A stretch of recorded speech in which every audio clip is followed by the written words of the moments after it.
श्री शिवाय नमस्तुभ्यम। आप सभी शिव भक्तों को जो हमारे साथ कथा में जुड़े हुए हैं और जो कथा में नहीं जुड़े हैं, आप सभी को कोटि कोटि नमन। भगवान शिव और माता पार्वती आप सभी की सभी इच्छाओं को पूर्ण करें। इसी के साथ आज की कथा प्रारंभ करते हैं। सूची कहते हैं, महाज्ञानी शिव स्वरूप शौनक, भगवान शंकर के प्रिय रुद्राक्ष महात्म्य मैं तुमसे सुना रहा हूँ। यह रुद्राक्ष परम पावन है। इसके दर्शन, स्पर्श एवं जप करने से समस्त पाप नष्ट हो जाते हैं। इसकी महिमा तो स्वयं सदाशिव ने संपूर्ण लोगों के कल्याण के लिए देवी पार्वती को सुनाई है। भगवान शिव ने देवी पार्वती से इस प्रकार कहा, देवी पार्वती, तुम्हारे प्रेमवश भक्तों के हित की कामना से रुद्राक्ष की महिमा का वर्णन कर रहा हूँ। पूर्व काल में मैंने मन को संयम में रखकर हजारों दिव्य वर्षों तक घोर तपस्या की। एक दिन अचानक मेरा मन क्षुब्ध हो उठा और मैं सोचने लगा कि मैं संपूर्ण लोकों का उपकार करने वाला स्वतंत्र परमेश्वर हूँ। अतः मैंने लीलावश अपने दोनों नेत्र खोल दिए। नेत्र खुलते ही मेरे नेत्रों से जल की अश्रुधारा बह उठी।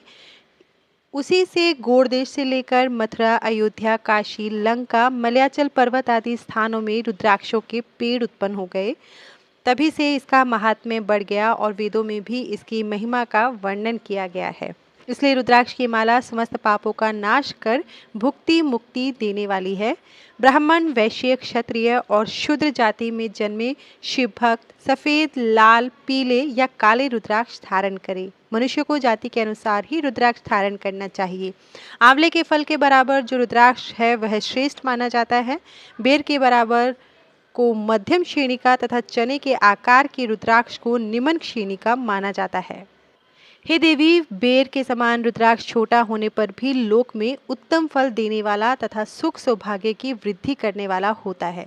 जो रुद्राक्ष आंवले के बराबर है वह सभी अनिष्टों का विनाश करने वाला तथा सभी मनोरथों को पूर्ण करने वाला होता है।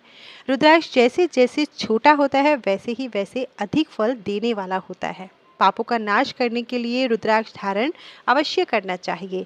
यह संपूर्ण अभीष्ट फलों की प्राप्ति सुनिश्चित करता है। लोक में मंगल में रुद्राक्ष जैसा फल देने वाला कुछ भी नहीं है। समान आकार वाले चिकने, गोल, मजबूत, मोटे, कांटेदार रुद्राक्ष सब मनोरथ सिद्धि एवं भक्ति मुक्ति दायक है, किंतु कीड़ों द्वारा खाए गए टूटे फूटे कांटों से युक्त तथा जो पूरा गोल न हो, इन 5 प्रकार के रुद्राक्षों का त्याग करें। जिस रुद्राक्ष में अपने आप डोरा पिरोने के लिए छेद हो वही उत्तम माना गया है। जिसमें मनुष्य द्वारा छेद किया गया हो उसे मध्यम श्रेणी का माना जाता है। इस जगत में 1100 रुद्राक्ष धारण करके मनुष्य को जो फल मिलता है उसका वर्णन नहीं किया जा सकता। भक्तिमान पुरुष 550 रुद्राक्ष के दानों का मुकुट बना ले और उसे सिर पर धारण करे। 360 दानों का हार बना ले। ऐसे 3 हार बनाकर उनका यज्ञोपवीत धारण करे। महर्षियों, सिर पर ईशान मंत्र से, कान में तत्पुरुष मंत्र से रुद्राक्ष धारण करना चाहिए। गले में रुद्राक्ष, मस्तक पर त्रिपुंडधारी रुद्राक्ष पहने ओम नमः शिवाय मंत्र का जाप करने वाला मनुष्य यमपुर को नहीं जाता। रुद्राक्ष माला का मंत्र जपने का करोड़ गुना फल मिलता है। 3 मुख वाला रुद्राक्ष साधन सिद्धि करता है एवं विद्याओं में निपुण बनाता है। 4 मुख वाला रुद्राक्ष ब्रह्म स्वरूप है। इसके दर्शन एवं पूजन से नर हत्या का पाप छूट जाता है। यह धर्म, अर्थ, काम, मोक्ष आदि चारों पुरुषार्थों का फल देता है। 5 मुख वाले रुद्राक्ष को कालाग्नि अर्थात पंचमुखी कहा जाता है। यह सर्व कामनाएं पूर्ण कर मोक्ष प्रदान करता है। अभोग्य स्त्रियों को भोगने के पाप तथा भक्षण के पापों से मुक्त हो जाता है। 6 मुखी रुद्राक्ष कार्तिकेय का स्वरूप है।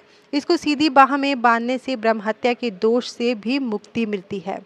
सप्तमुखी रुद्राक्ष धारण करने से धन की प्राप्ति होती है। 8 मुखों वाला रुद्राक्ष भैरव का स्वरूप है। इसे धारण करने से लंबी आयु प्राप्त होती है और मरने पर शिवपद प्राप्त हो जाता है। जो 9 मुखों वाला रुद्राक्ष है वह भैरव तथा कपिल मुनि का स्वरूप माना जाता है और भगवती देवी उसकी अधिष्ठात्री देवी मानी गई है। इसे बाएं हाथ में धारण करने से समस्त वैभवों की प्राप्ति होती है। 10 मुख वाला रुद्राक्ष साक्षात भगवान विष्णु का स्वरूप है। इसे धारण करने से सभी मनोरथ पूर्ण हो जाते हैं। 11 मुख वाला रुद्राक्ष रुद्र रूप है। इसको धारण करने से मनुष्य को सब स्थानों पर विजय मिलती है। 12 मुख वाले रुद्राक्ष को बालों में धारण करने से मस्तक पर 11 सूर्यों के समान तेज प्राप्त होता है। 13 मुख वाला रुद्राक्ष विश्व देवों का स्वरूप है। इसे धारण करने से सौभाग्य और मंगल का लाभ मिलता है। 14 मुख वाला रुद्राक्ष साक्षात शिव स्वरूप है। इसे भक्ति पूर्वक मस्तक पर धारण करने से समस्त पापों का नाश हो जाता है।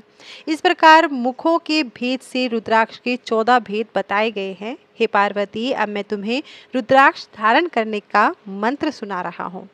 रुद्राक्ष धारण करने के 14 मंत्र हम स्क्रीन में दे रहे हैं। मंत्रों को शुद्ध भाव से शुद्ध आसन पर बैठकर ही उच्चारण करें, इस बात का आप विशेष ध्यान रखें। तो स्क्रीन पर दिए गए ये 14 मंत्र के बारे में हम आपको आगे बता रहे हैं कि भगवान शिव ने देवी पार्वती से आगे क्या कहा। इन 14 मंत्रों द्वारा क्रमशः 1 से लेकर 14 मुख वाले रुद्राक्ष को धारण करने का विधान है। साधक को नींद और आलस्य का त्याग कर श्रद्धा भक्ति से मंत्रों द्वारा रुद्राक्ष धारण करना चाहिए। रुद्राक्ष की माला धारण करने वाले मनुष्य को देखकर भूत प्रेत पिशाच डाकनी शाकनी दूर भाग जाते हैं। रुद्राक्षधारी पुरुष को देखकर स्वयं मैं, ब्रह्मा विष्णु देवी दुर्गा गणेश सूर्य तथा अन्य देवता भी प्रसन्न हो जाते हैं। इसलिए धर्म की वृद्धि के लिए भक्तिपूर्वक मंत्रों द्वारा विधिवत रुद्राक्ष धारण करना चाहिए। मुनीश्वर भगवान शिव ने देवी पार्वती से जो कुछ कहा था वह मैंने आपको कह सुनाया। मैंने आपके समक्ष विद्वेश्वर संहिता का वर्णन किया है। यह संहिता संपूर्ण सिद्धियों को देने वाली तथा भगवान शिव की आज्ञा से मोक्ष प्रदान करने वाली है। जो मनुष्य इसे नित्य पढ़ते अथवा सुनते हैं वे पुत्र पौत्रादि के सुख भोग कर सुख में जीवन व्यतीत करके अंत में शिव रूप होकर मुक्त हो जाते हैं। इसी के साथ श्री शिव पुराण की 7 संहिताओं में से पहली संहिता विद्वेश्वर संहिता संपूर्ण होती है। अब हम आगे श्री रुद्र संहिता के प्रथम खंड का अध्याय का पाठ करेंगे। सबसे पहले भगवान शिव की स्तुति।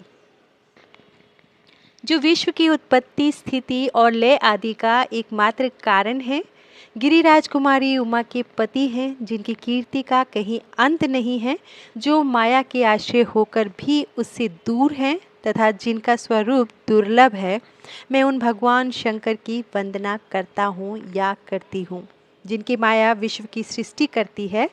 जैसे लोहा चुंबक से आकर्षित होकर उसके पास ही लटका रहता है, उसी प्रकार ये सारे जगत जिसके आसपास ही भ्रमण करते हैं, जिन्होंने इन प्रपंचों को रचने की विधि बताई है, जो सभी के भीतर अंतर्यामी रूप से विराजमान है, मैं उन भगवान शिव को नमन करता हूँ। अब फिर से ऋषियों ने सूत जी से बोला, हे सूत जी, अब आप हमसे भगवान शिव व माता पार्वती के परम उत्तम व दिव्य स्वरूप का वर्णन कीजिए। सृष्टि की रचना से पूर्व, सृष्टि के मध्यकाल व अंतकाल में महेश्वर किस प्रकार और किस रूप में स्थित होते हैं? सभी लोगों का कल्याण करने वाले भगवान शिव कैसे प्रसन्न होते हैं तथा प्रसन्न होने पर अपने भक्तों को कौन कौन से उत्तम फल देते हैं? हमने सुना है भगवान शिव महान दयालु हैं, अपने भक्तों को कष्ट में नहीं देख सकते। ब्रह्मा विष्णु और महेश तीनों देवता शिव जी के अंग से ही उत्पन्न हुए हैं। हम पर कृपा कर शिव जी के प्राकट्य, देवी उमा की उत्पत्ति, शिव उमा विवाह, गृहस्थ धर्म एवं शिव जी के अनंत चरित्रों को सुनाइए। सूत जी बोले, हे ऋषियों, आप लोगों के प्रश्न पतित पावनी श्री गंगा जी के समान है। ये सुनने वाले, कहने वालों और पूछने वालों, इन तीनों को पवित्र करने वाले हैं। आपकी इस कथा को सुनने की आंतरिक इच्छा है, इसलिए आप धन्यवाद के पात्र हैं। ब्राह्मणों, भगवान शंकर का रूप साधु, राजसी और तामसी तीनों प्रवृत्ति, तीनों प्रकृति के मनुष्यों को सदा आनंद प्रदान करने वाला है। वे मनुष्य जिनके मन में कोई तृष्णा नहीं है, ऐसे ऐसे महात्मा पुरुष भगवान शिव के गुणों का ज्ञान करते हैं, क्योंकि शिव की भक्ति मन और कानों को प्रिय लगने वाली और संपूर्ण मनोरथों को देने वाली है। हे ऋषियों, मैं आपके प्रश्नों के अनुसार ही शिव के चरित्रों का वर्णन करता हूँ, आप उसे आदर पूर्वक श्रवण करें।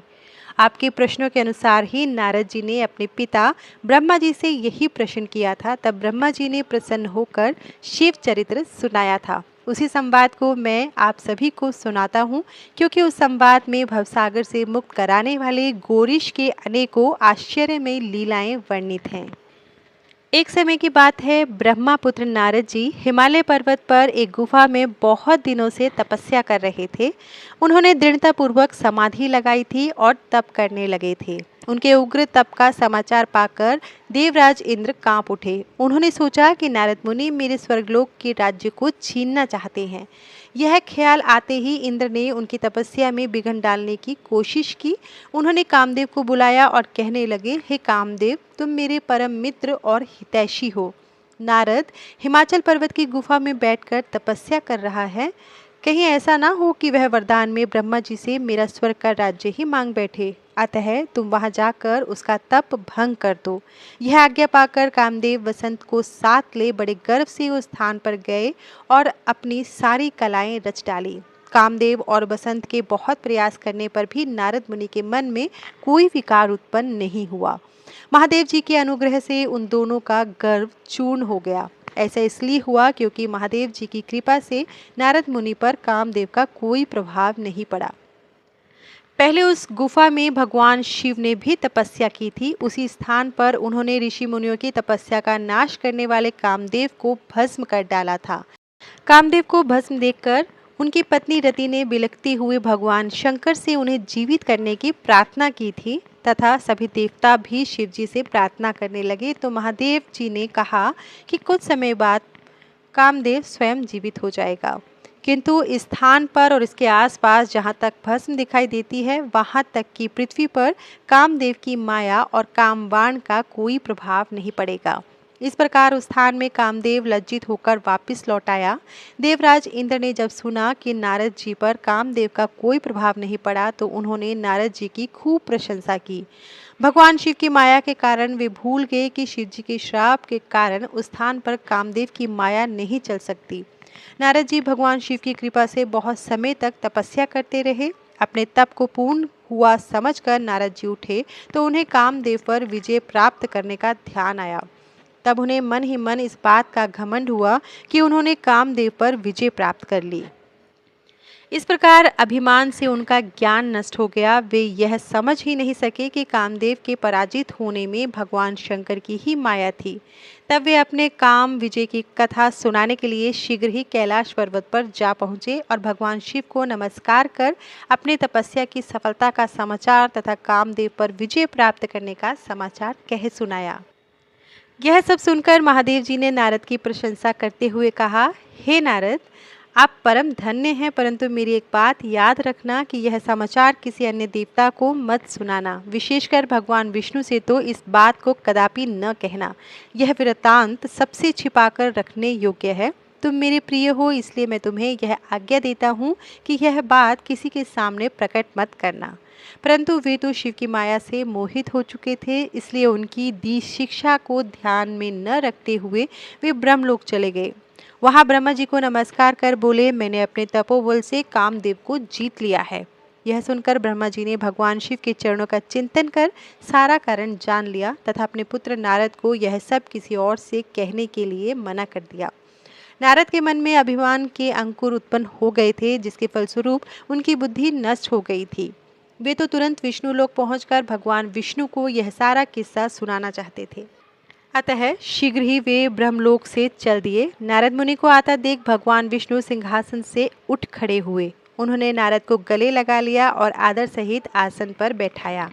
भगवान शिव के चरणों का स्मरण करके भगवान विष्णु ने नारद जी से पूछा, नारद जी, आप कहाँ से आ रहे हैं और इस लोक में आपका शुभागमन किस लिए हुआ है? यह सुनकर नारद जी ने अहंकार सहित अपने तप के पूर्ण होने एवं कामदेव पर विजय प्राप्त करने का समस्त हाल उन्हें कह सुनाया। भगवान विष्णु काम के विजय के असली कारण को समझ चुके थे। वे नारद जी से बोले, हे नारद, आपकी कीर्ति एवं निर्मल बुद्धि धन्य है। काम, क्रोध एवं लोभ मोह उन मनुष्यों को पीड़ित करते हैं जो भक्तिहीन हैं। आप तो ज्ञान वैराग्य से युक्त एवं ब्रह्मचारी हैं, फिर भला यह काम आपका क्या बिगाड़ सकता है? देवऋषि नारद बोले, हे भगवान, यह सब आपकी कृपा का ही फल है। आपकी कृपा के आगे कामदेव की क्या सामर्थ्य है जो मेरा कुछ बिगाड़ सके? मैं तो सदा ही निर्भय हूँ। इतना कहकर नारद जी विष्णु भगवान को नमस्कार कर वहाँ से चल दिए। नारद जी के चले जाने पर शिव जी की इच्छा से विष्णु भगवान ने एक अद्भुत माया रची। उन्होंने जिस ओर नारद जी जा रहे थे वहां एक सुंदर नगर बना दिया। वह नगर बैकुंठ लोक से भी अधिक रमणीय था। वहां बहुत से विहार स्थल थे। उस नगर के राजा का नाम शील निधि था। उस राजा की एक बहुत सुंदर कन्या थी। उन्होंने अपनी पुत्री के लिए स्वयंवर का आयोजन किया था। उनकी कन्या का वरण करने के लिए उत्सुक बहुत से राजकुमार पधारे थे। वहां बहुत चहल पहल थी। इस नगर की शोभा देखते ही नारद जी का मन मोहित हो गया। जब राजा शीलनिधि ने नारद जी को आते देखा तो उन्हें सादर प्रणाम करके स्वर्ण सिंहासन पर बैठाकर उनकी पूजा की। फिर अपनी देव सुंदरी कन्या को बुलाया, जिसने महर्षि के चरणों में प्रणाम किया। नारद जी से उसका परिचय कराते हुए शीलनिधि ने निवेदन किया, महर्षि, यह मेरी पुत्री श्रीमती है। इसके स्वयंवर का आयोजन किया गया है। इस कन्या के गुण दोषों को बताने की कृपा करें। राजा के ऐसे वचन सुनकर नारद जी बोले, राजन, आपकी कन्या साक्षात लक्ष्मी है। इसका भावी पति भगवान शिव के समान वैभवशाली, त्रिलोक जयी वीर तथा कामदेव को भी जीतने वाला होगा। ऐसा कहकर नारद मुनि वहां से चल दिए। शिव की माया के कारण वे काम के वशीभूत हो सोचने लगे कि राजकुमारी को कैसे प्राप्त करूं। स्वयंवर में आए सुंदर एवं वैभवशाली राजाओं को छोड़कर भला यह मेरा वरण कैसे करेगी। वे सोचने लगे कि नारियों को सौंदर्य बहुत प्रिय होता है। सौंदर्य को देखकर ही श्रीमती मेरा वरण कर सकती है। ऐसा विचार कर नारद जी फिर विष्णु लोक में जा पहुंचे और उन्हें राजा शीलनिधि की कन्या के स्वयंवर के बारे में बताया तथा उस कन्या के साथ विवाह करने की इच्छा व्यक्त की। उन्होंने भगवान विष्णु से प्रार्थना की कि वे अपना रूप उन्हें प्रदान करें ताकि श्रीमती उन्हें वरे। नारद मुनि की ऐसी बात सुनकर भगवान मधुसूदन हंस पड़े और भगवान शंकर के प्रभाव का अनुभव करके उन्होंने इसका उत्तर दिया। भगवान विष्णु बोले, हे नारद, वहां आप अवश्य जाइए। मैं आपका हित उसी प्रकार करूंगा जिस प्रकार पीड़ित व्यक्ति का श्रेष्ठ वैद्य करता है, क्योंकि तुम मुझे विशेष प्रिय हो। ऐसा कहकर भगवान विष्णु ने नारद मुनि को वानर का मुख और शेष अंगों को अपना मनोहर रूप प्रदान कर दिया। तब नारद जी अत्यंत प्रसन्न होते हुए अपने को परम सुंदर समझकर शीघ्र ही स्वयंवर में गए। उस राज्य सभा में बैठ गए। उस सभा में रुद्रगण ब्राह्मण के रूप में बैठे हुए थे। नारद जी का वानर रूप केवल कन्या और रुद्रगणों को ही दिखाई दे रहा था। बाकी सबको नारद जी का वास्तविक रूप ही दिखाई दे रहा था। नारद जी मन ही मन प्रसन्न होते हुए श्रीमती की प्रतीक्षा कर रहे थे। हे ऋषियों, वह कन्या हाथ में जयमाला लिए सखियों के साथ स्वयंवर में आई। उसके हाथों में सोने की सुंदर माला थी। वह शुभ लक्षणा राजकुमारी लक्ष्मी के समान अपूर्व शोभा पा रही थी। नारद मुनि का भगवान विष्णु जैसा शरीर और वानर जैसा मुख देख वह कुपित हो गई और उनकी ओर से दृष्टि हटाकर मनोवांछित वर की तलाश में आगे चली गई। सभा में अपने मनपसंद वर को न पाकर वह उदास हो गई। उसने किसी के भी गले में वरमाला नहीं डाली। तभी भगवान विष्णु राजा की वेशभूषा धारण कर वहां आ पहुंचे। विष्णु जी को देखते ही उस परम सुंदरी ने उनके गले में वरमाला डाल दी। विष्णु जी राजकुमारी को साथ लेकर तुरंत अपने लोक को चले गए। यह देख नारद जी विचलित हो गए। तब ब्राह्मणों के रूप में उपस्थित रुद्रगणों ने नारद जी से कहा, हे नारद जी, आप व्यर्थ ही काम से मोहित हो सौंदर्य के बल से राजकुमारी को पाना चाहते हैं। पहले जरा अपना वानर के समान मुख तो देख लीजिए। सूत जी बोले। यह वचन सुनकर नारद जी को बड़ा आश्चर्य हुआ। उन्होंने दर्पण में अपना मुख देखा। वानर के समान मुख को देखकर वे अत्यंत क्रोधित उठे और दोनों रुद्रगणों को शाप देते हुए बोले, तुमने एक ब्राह्मण का मजाक उड़ाया है, अतः तुम ब्राह्मण कुल में पैदा होकर भी राक्षस बन जाओ। यह सुनकर वे शिवगण कुछ नहीं बोले, बल्कि इसे भगवान शिव की इच्छा मानते हुए उदासीन भाव से अपने स्थान को चले गए और भगवान शिव की स्तुति करने लगे। इसके बाद ऋषि बोले, हे सूत जी, रुद्रगणों के चले जाने पर नारद जी ने क्या किया और वे कहाँ गए, इसके बारे में भी हमें बताइए। सूत जी ने कहा, ऋषियों, माया से मोहित नारद जी उन दोनों शिवगणों को शाप देकर भी मोहवश कुछ न जान सके। तत्पश्चात क्रोधित होते हुए वे तालाब के पास पहुंचे। वहां जल में पुनः अपनी परछाई देखी तो उन्हें फिर वानर जैसी आकृति दिखाई दी। उसे देखकर नारद जी को और भी अधिक क्रोध चढ़ गया। वे सीधे विष्णु लोक की ओर गए। वहां पहुंचकर भगवान विष्णु से वे बोले, हे हरि, तुम बड़े दुष्ट हो। अपने कपट से विश्व को मोहने वाले, दूसरों को सुखी होता तुम नहीं देख सकते। तभी तो तुमने सागर मंथन के समय मोहिनी का रूप धारण कर दैत्यों से अमृत का कलश छीन लिया था और उन्हें अमृत की जगह मदिरा पिलाकर पागल बना दिया था।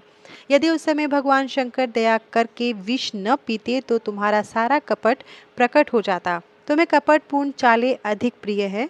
भगवान महादेव जी ने ब्राह्मणों को सर्वोपरि बताया है। आज तुम्हें मैं ऐसी सीख दूंगा जिससे तुम फिर कभी कहीं ऐसा कार्य नहीं कर सकोगे। अब तक तुम्हारा किसी शक्तिशाली मनुष्य से पाला नहीं पड़ा है, इसलिए तुम निडर बने हुए हो, परंतु अब तुम्हें तुम्हारी करनी का पूरा फल मिलेगा। माया से मोहित नारद जी क्रोध से खिन्न थे। वे भगवान विष्णु को शाप देते हुए बोले, विष्णु, तुमने स्त्री के लिए मुझे व्याकुल किया है। तुम सभी को मोह में डालते हो। तुमने राजा का रूप धारण करके मुझे छला था, इसलिए मैं तुम्हें श्राप देता हूँ कि तुम्हारे जिस रूप ने कपट पूर्वक मुझे छला है, तुम्हें वही रूप मिले। तुम राजा होंगे और इसी तरह स्त्री का वियोग भोगोगे, जिस तरह मैं भोग रहा हूँ। तुमने जिन वानरों के समान मेरी आकृति बना दी है, वही वानर तुम्हारी सहायता करेंगे। तुम दूसरों को स्त्री वियोग का दुख देते हो, इसलिए तुम्हें भी यही दुख भोगना पड़ेगा। तुम्हारी स्थिति अज्ञान से मोहित मनुष्य जैसी हो जाएगी। अज्ञान से मोहित नारद जी का श्राप विष्णु भगवान ने स्वीकार कर लिया। तत्पश्चात उन्होंने महालीला करने वाली मोहिनी माया को समाप्त कर दिया। माया के जाते ही नारद जी का खोया हुआ ज्ञान लौट आया और उनकी बुद्धि पहले की तरह हो गई। उनकी सारी व्याकुलता चली गई और मन में आश्चर्य उत्पन्न हो गया। यह सब जानकर नारद जी बहुत पछताने लगे और अपने को धिक्कारते हुए भगवान विष्णु के चरणों में गिर पड़े।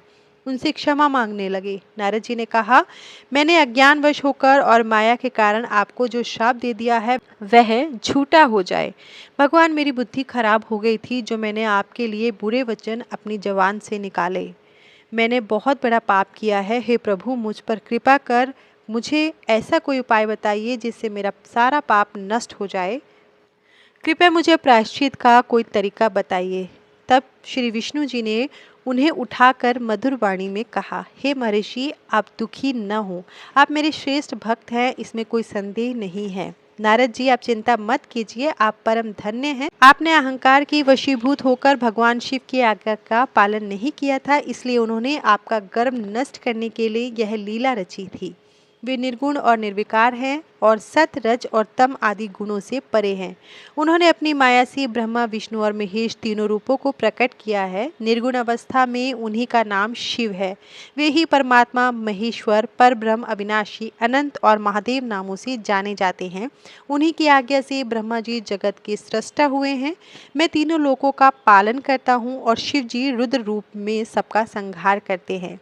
वे शिव स्वरूप सबके साक्षी हैं। वे माया से भिन्न और निर्गुण हैं। वे अपने भक्तों पर सदा दया करते हैं। मैं तुम्हें समस्त पापों का नाश करने वाला, भोग एवं मोक्ष प्रदान करने वाला उपाय बताता हूँ। अपने सारी शंकों और चिंताओं को त्याग कर भगवान शंकर की यश और कीर्ति का गुणगान करो और सदा अनन्य भाव से शिव जी के शतनाम स्तोत्र का पाठ करो। उनकी उपासना करो तथा प्रतिदिन उनकी पूजा अर्चना करो। जो मनुष्य शरीर, मन और वाणी द्वारा भगवान शिव की उपासना करते हैं उन्हें पंडित या ज्ञानी कहा जाता है। जो मनुष्य शिव जी की भक्ति करते हैं उन्हें संसार रूपी भवसागर से तत्काल मुक्ति मिल जाती है। जो लोग पाप रूपी दावानल से पीड़ित है उन्हें शिव नाम रूपी अमृत का पान करना चाहिए। वेदों का पूर्ण ज्ञान प्राप्त करने के पश्चात ही ज्ञानी मनुष्यों ने शिव जी की पूजा को जन्म मरण रूपी बंधनों से मुक्त होने का सर्वश्रेष्ठ साधन बताया है। इसलिए आज से रोज भगवान शिव की कथा सुनो और कहो, उनका पूजन भी किया करो। अपने हृदय में भगवान शिव के चरणों की स्थापना करो तथा उनके तीर्थों में निवास करते हुए उनकी स्तुति कर उनका गुणगान करो। इसके बाद नारद जी, तुम मेरी आज्ञा से अपने मनोरथ की सिद्धि के लिए ब्रह्मलोक जाना। वहाँ अपने पिता ब्रह्मा जी की स्तुति करके उनसे शिव महिमा के बारे में पूछना। ब्रह्मा जी शिव भक्तों में श्रेष्ठ हैं। वे तुम्हें भगवान शंकर का महात्म्य और शतनाम स्तोत्र अवश्य सुनाएंगे।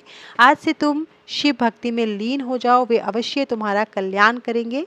यह कहकर विष्णु जी अंतर्ध्यान हो गए।